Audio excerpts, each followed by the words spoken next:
l'intérieur est devenu totalement vide. Donc, le passage est aspiré.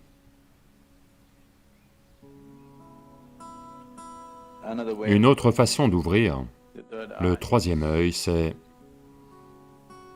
de tout contenir à l'intérieur.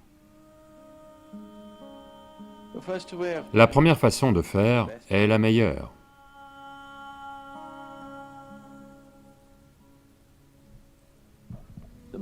L'aspect le plus important de Shiva, c'est qu'il a ouvert son troisième œil. Toutes les autres choses, il a dansé, il a médité, s'est marié 2 fois, fait tant de choses, ce n'est pas ça. Il a ouvert son troisième œil.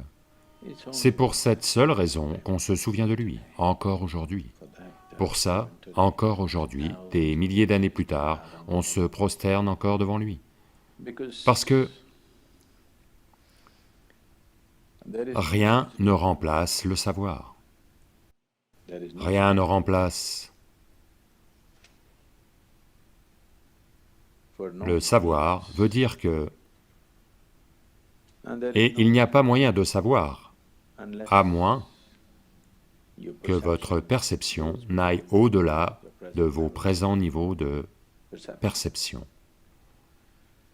À moins que votre capacité à voir ne se développe au-delà de ses limites actuelles, il n'y a pas moyen de savoir. Savoir, c'est être libre.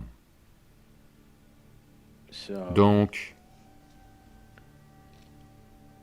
Shiva est important pour nous, pas parce qu'il a parcouru l'Himalaya,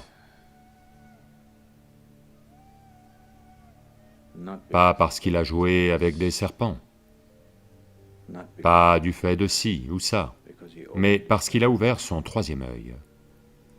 Il a perçu ce que la plupart des êtres humains ont échoué à percevoir. Ce qui est invisible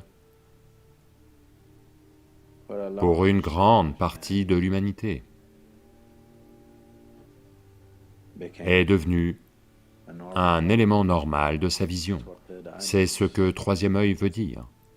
Donc les gens disent, quand Shiva a ouvert son troisième œil, ça a été un processus ardent, du feu en est sorti. La raison pour laquelle ils parlent de feu, c'est que en lui-même, il a brûlé tout ce qu'il pensait être important pour lui. Il est devenu comme une chambre de combustion, comme un four, de sorte qu'en lui-même, il a brûlé tout ce qui peut être brûlé, et ensuite, de chaque pore de son corps, au lieu qu'en sorte de la sueur et du sang, de la cendre en est sortie. La raison pour laquelle Shiva est toujours représenté couvert de cendre, ce n'est pas parce qu'il s'enduisait de cendre. La cendre sortait de ses pores. C'est pour indiquer qu'il a tout brûlé. Il a brûlé chaque parcelle d'ignorance, tout ce que l'on croit vrai, il l'a brûlé. Comme il a tout brûlé et que tout est devenu cendre, cette ouverture du troisième œil n'a pas pu lui être refusée. Quand il s'est ouvert, les gens ont vu du feu, parce que la chambre intérieure brûlait. Il y a 2 façons d'ouvrir l'œil. Une façon, c'est que l'intérieur est devenu totalement vide. Donc, le passage se fait aspirer et doit naturellement s'ouvrir. Le passage devient fragile et tombe à l'intérieur parce que il n'y a rien. Il a simplement brûlé non seulement ses pensées, non seulement ses émotions, non seulement ses relations et possessions, il a simplement brûlé son être même.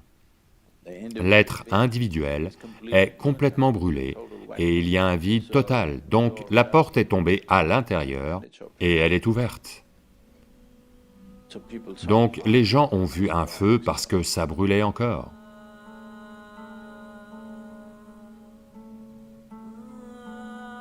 Une autre façon d'ouvrir le troisième œil, c'est de tout contenir à l'intérieur.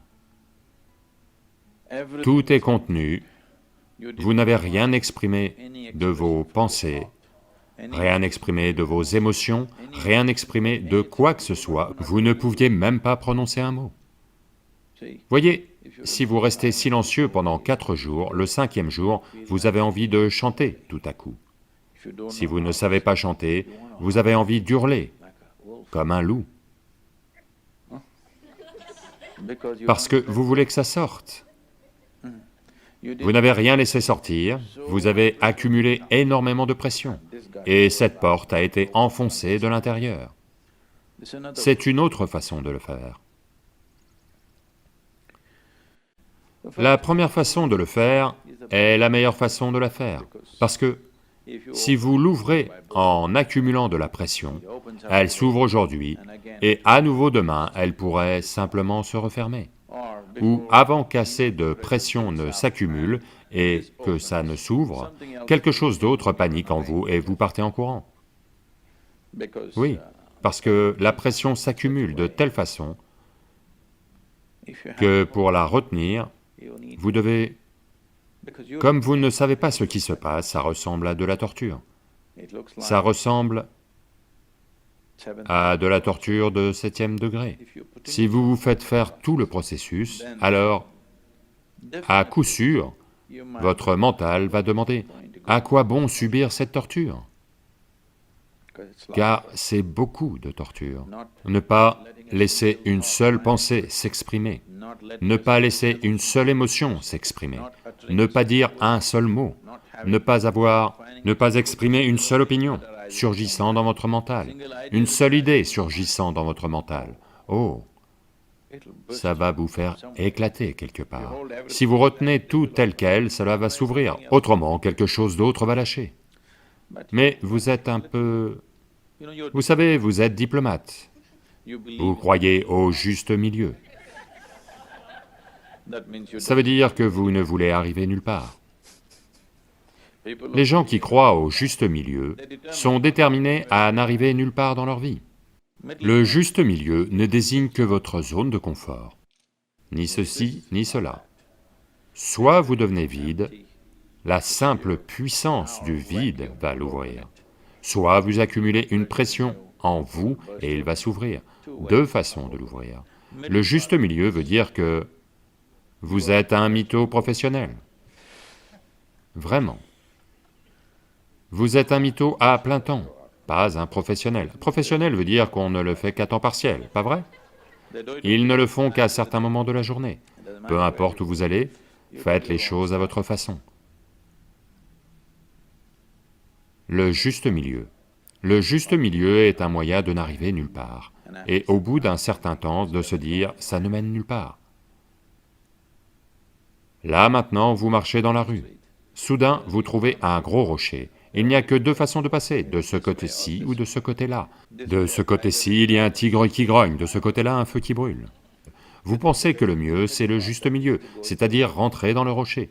De toute évidence, ça ne va mener nulle part. Ça vous fera un bon exercice pendant un temps. Si vous essayez de rentrer dans le rocher, c'est un bon exercice, vraiment, ça va former de bons muscles. Si vous empruntez la voie du milieu, c'est juste que vous n'allez nulle part.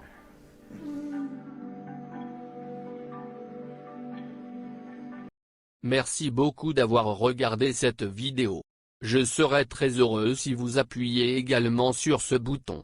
Rien ne nous fait plus plaisir que de vous abonner à notre chaîne et d'appuyer sur l'icône en forme de cloche. Veuillez également partager cette vidéo avec vos proches, afin qu'ils puissent également bénéficier de cette précieuse sagesse. N'oubliez pas de partager vos commentaires en mettant vos précieux commentaires. Merci.